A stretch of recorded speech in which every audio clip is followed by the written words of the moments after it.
All right, welcome back to the Xfinity Sports Report, your Colorado High School connection. Brian Roth back with you, joined by Neil Devlin of the Denver Post. Neil, great to see you. How are you? I'm fine. How are you? I'm doing well. Of course, it's always a tradition for us to get Neil Devlin in the studio following championship Saturday. Absolutely, whether it be football or basketball, because Neil, nobody can make sense of what we saw yesterday better than you can make sense of it. So let's go ahead and start with Class 3A. Pueblo East going back-to-back in 3A football. They hammered Roosevelt yesterday. Now remember, last year they won the first football state championship in the school's 55-year history. They come back this year. New coach, doesn't matter. And the first ever Pueblo public school to go back-to-back in football championships as well. Wow. And they scored 57, Eagles did, and that's great stuff. And Pueblo really is probably the last great high school sports town we have in Colorado. I mean, they don't have any significant pro teams or anything like that. They do have the college down there and stuff, but I mean, those people are into the high school level, which is great all the way around, because if you go to Doug Clark Stadium, I mean, you're like, wow, this is really cool. Yeah, absolutely. Why is that? Is there just more of a sense of community down there in Pueblo? Because, yeah, again, you talked about the Bell game, you talked about the Cannon game. It doesn't matter the records of those teams. I mean, Dutch Clark Stadium is going to be filled, and then you get up here in the metro area, and, you know, there's big matchups, whether it be at Jeffco, Legacy, wherever, Stutler Bowl, and a lot of times the stadium feels empty. I'll be blunt. Our crowds stink.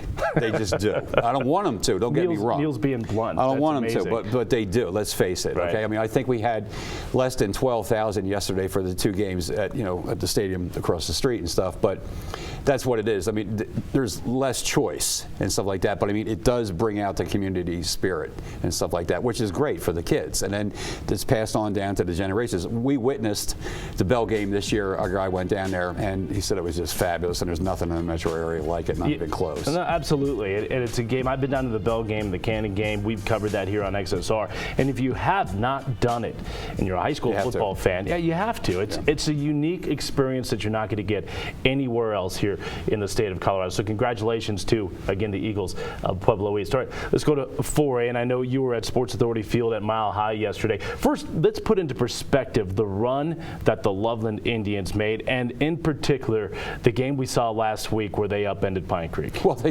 Indians started 1-4. It didn't look good, and then their run did include knocking off Pine Creek, the two-time defending state champion and winner of 37 consecutive games.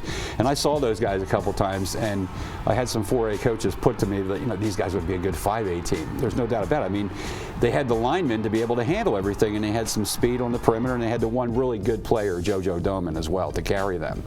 But Indians did a fabulous job. They just kind of like ran out of gas in the third quarter yesterday against Windsor, which put up 21 and one going away, really. Right. But it's great for Northern Colorado, the Longs Peak League. They dominated 4A, those guys up there. It was great. Yeah, and I think every one of us thought, certainly at the start of the year, the team that would be playing in the championship game out of the Longs Peak League was going to be Longmont. That wasn't the case. You look at the job that Chris Jones has done up there at Windsor. Boy, that defense was terrific, and they were just tough all season long. And he spent some time in Ocean City, Maryland, or New Jersey, back from the area I was from, outside of Philadelphia and stuff like that, and worked in a pizza parlor. This is a real guy with a real team. And going into that game, Wizards had given up a stupid low 85 points. And you could see it yesterday with guys like Court Tapia and stuff like that. They just responded and ran to the ball all the time. And when you have defense like that, as you know, in football, you're going to be in every game. I mean, how many games did they win where they were, the scores were so low? 8-7, 6-0, stuff like that. Yeah, Windsor was terrific, and that's a small little town up there in northern Colorado. It is a great town, and you talk about that community feel. Windsor certainly has that, and I think it's a Windsor team that probably is going to be good for many years. Talking to Travis Peoples, who is the head coach at Aurora Central High School, who of course had a great season. His son was the quarterback there. And Travis said, listen, there is not a better coach in the entire state of Colorado than Chris Jones. No, he did a fabulous job. I mean, he's going to be a serious candidate. Well, I'm going to assess it this week for Coach of the Year. I mean, look at what he did. And coming from the Longs Peak League and, beating Loveland. And, I mean, everybody thought, let's face it, going into it, the semifinals and then going into the final, without a doubt, it was going to be Loveland and Longmont and Pine Creek. Right. And if anybody told you differently, they're lying. They all thought that. They're undefeated, defending state champion 2 times. And look at what happened. It was Loveland and Windsor, which is great for the classification. End of story. It really is. To rewind a little bit to that Loveland Pine Creek game, Where does that upset fit into the landscape over maybe the past decade in Colorado high school? Well, it's got to be sports? up there, clearly. I mean, whenever you end a long winning streak in the upper classes of football, you're doing something. I mean, we all know it's hard to sustain it and everything like that, but I mean, for the rest of them to catch up to them, that's the trick. And I mean, and Pine Creek has it going on down there. I mean, they get all the good kids down in the Colorado Springs area. I get emails all the time about, you know, well, Neil, they're recruiting or they're taking all the, listen, all that stuff is done in the homes. But that's the way high school sports is now. If somebody gets something going, the families and the kids all want to go there. It's just that simple. Yep. No, that is the reality of the current day here in high school sports. Let's go to 5A now. And Neil, we continue to be blessed with terrific 5A football games. Of course, the Cherry Creek Valor Christian game of a season ago. Dave Logan rolling the dice, going for 2 late in the contest, paying off. This year, Valor Christian breaking the hearts of their opponent. They get the win over Pomona. And really, one of the interesting aspects of this game for me was how many times do we see Valor trailing? I mean, Valor hasn't had to do that, come from behind so late to win a game. And they go out and do it yesterday, and they did it in style, too. I mean, they went down and scored. Pomona came back and scored again, but then Valor, you know, I think they had 2 consecutive drives that lasted 11 plays and were like 70 and 71 yards. And then they turn around, get the fumble that they need, and go in and score. And for me, you know, Dylan McCaffrey's 2 throws, you know, the 26-yarder to Waters, you know, in double coverage, and then the lob for the 2-point. High school quarterbacks don't make those throws. Yeah. You know. Yeah. So let's talk a little bit about Dylan McCaffrey. And again, he's only a junior, and everybody in the nation wants him. What kind of prospect is he, and how do you think he'll fare? And again, he has another year of high school football left. It was intriguing. This kid is 16 years old. He won't be 17, I believe, until like March or something like that. And you know, he's built more like Dad than Mom. He's built more like Eddie than Lisa. He's long and everything like that. But the thing for me, if you notice when he plays, man, he's not afraid of anybody or anything. He sticks his nose right in there. It reminds me of Steve Cutlip from Arvada West in the 90s. This guy isn't afraid of anything. Then he's so gifted. I mean, there isn't a throw he can't make. He's smart. They got to him sack-wise a couple times, but he made the adjustment where he felt the pressure and got rid of it late and stuff like that. This is why this kid is among the leaders in next year's recruiting class nationally for best quarterback, no doubt about it. Yeah, you're right. He makes all the throws, and anybody that's seen him play here this year has seen that. And again, he could throw on the run. He can throw in the pocket. He's a very good athlete. Right. There's no question. He is going to be the guy. The spotlight will be on him coming up next year. Congratulations to Valor Christian, head coach Rod Sherman, 6th state championship for them in the fashion they've done it. And you really felt bad for Max Borghi.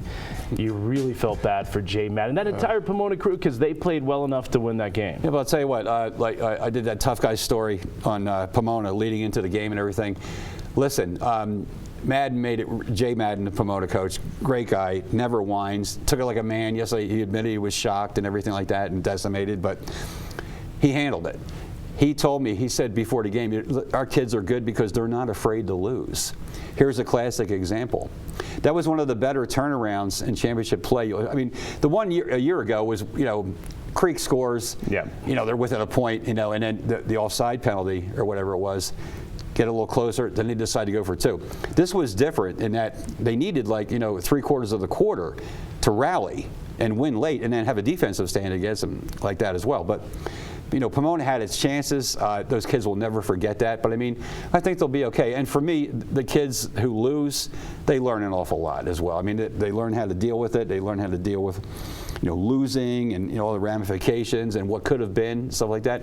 It's good for them whether they admit it or not. And I think Pomona Panthers would admit it. Yeah, and Pomona's good every single year. And here's a community that's, you know, been swallowed up in Arvada there, around Westminster. Smaller enrollment. Smaller. They have a 4A enrollment, yet they still play up. That's just the mentality that the Big Black has. So. And the schedule for the Big Black. Absolutely. If you're remotely good, you're going to play Pomona. You know you're going to play the best in the state. And it's great for our level.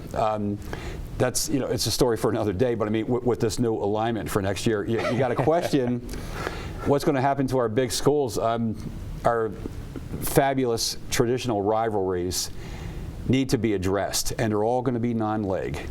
Yeah. I'm worried, frankly. Yeah, I read your article on that, and I thought it was spot on. It's a proposal for the. We'll get into that another time. Yeah, another day. You know what? We don't have a 4-hour program here. All right, hey, final thought before we let you go and shift gears just a little bit. Talked about Dylan McCaffrey.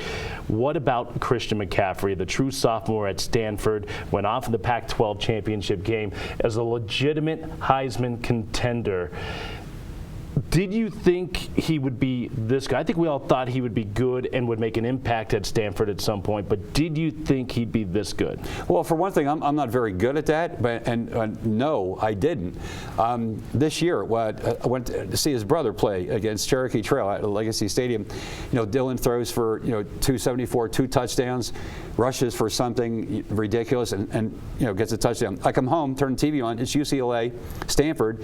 Christian goes for 361 all-purpose yards. I'm thinking, whoa, and then it's just built, and then yesterday he has 461, surpasses Barry Sanders.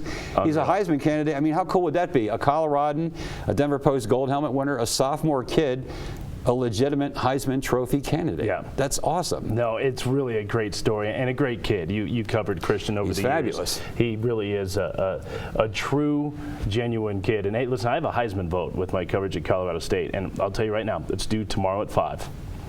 I'm voting for Christian McCaffrey. Really? I am. I would hope you would. Well, the folks down south, they're going to vote for Derrick Henry and SEC single-season rushing. Consider this, though. Christian versus those other guys, and I've just now started to follow it, really, because the high school season's crazy and everything. But the game by game and the build-up and the progression and what he's done for his team and all that kind of stuff, and the not knowing, all those factors have to come in and play for your vote, I think. Absolutely. Don't you agree? Oh, no question. There's no question. Neil, appreciate you helping us make sense out of Championship Saturday. All right, that's Neil Devlin of the Denver Post, again, the Dean of Prep Sports Reporters in the state of Colorado, maybe even the entire nation. I don't know. The man's a legend. We'll be back after this. Hey, we're going to switch gears. Basketball. We'll get Overland highlights coming up next on XSR.